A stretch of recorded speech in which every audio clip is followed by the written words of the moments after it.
on est ravis une nouvelle fois d'être au Midsommar pour accompagner ce moment central de la vie de l'écosystème de conservation de patrimoine.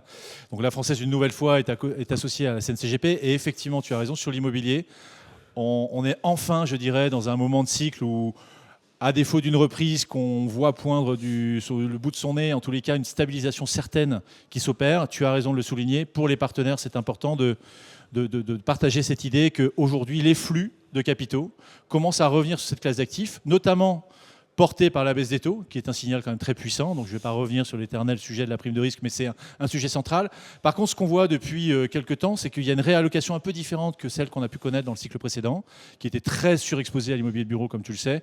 Là, on voit une plus grande diversification des allocations. Et chez nous, en tous les cas, ça se traduit typiquement par des flux sur la santé, avec un véhicule qui s'appelle LF Avenir Santé. D'ailleurs, j'en profite pour remercier les partenaires qui continuent à nous faire confiance sur cette thématique-là, puisque le fonds a atteint 250 millions d'euros de capitalisation au moment où je vous parle. Chapeau. Et a amélioré sa performance en 2024. Donc ça, c'est la première thématique. Clairement, résilience, décorrélation, comme vous le savez.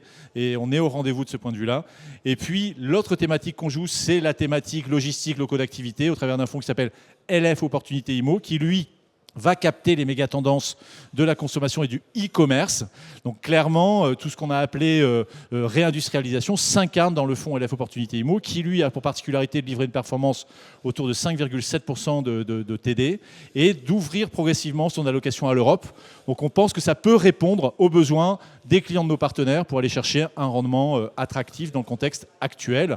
Côté obligataire, pas mal de mouvements aussi, ce qui s'est passé. Alors évidemment, tout ce qui est dette d'État et dette un peu long terme, oui, on ressent un peu de stress, même pas mal de stress aujourd'hui sur ce marché-là. En revanche, sur le côté crédit, qui est un peu le cœur business de la Française, donc les obligations d'entreprise, eh bien en fait, on se rend compte que la tension, il y en a presque plus. Et puis les performances sont quand même là.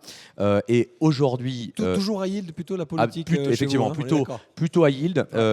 Plutôt high yield. Bonne notation high yield quand même. Exactement. Avec un fonds qui s'appelle Crédit Innovation, puisque c'est un fonds qui va aller, c'est le premier fonds thématique crédit, ça fait un peu plus de 3 ans qu'il est lancé, et en fait on va aller plutôt rechercher un peu les produits de niche, donc les sociétés, 25% grosso modo du marché high yield global, qui vont nous donner en fait plus de performance et moins de défauts. On oublie que les très grosses majors aujourd'hui ont été des high yield à un moment donné.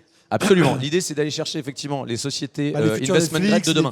Les futurs Netflix, les donc futurs il y a Tesla. Okay. un effet portage et évidemment un resserrement des spreads avec une amélioration de la notation. Donc Crédit Innovation. Okay. Absolument. Autre chose. Et le deuxième fonds, c'est via notre société de gestion Seagon Management, qui est la société de gestion alternative du groupe La Française. Et on a lancé un fonds qui s'appelle Credit Opportunities, qui est un fonds de gestion alternative crédit obligataire, où on va aller aussi bien sur des obligations d'entreprise, des obligations d'État, des obligations convertibles, etc. Et l'idée, c'est d'aller chercher les inefficiences de marché sur ce marché-là. Donc, on a les gérants qui le font très bien, ce qui gère un peu plus d'1,5 milliard sous gestion. Et aujourd'hui, avec la volatilité qu'il y a sur les marchés, eh bien, il y a des opportunités. L'idée, c'est d'aller chercher un STR plus 3%.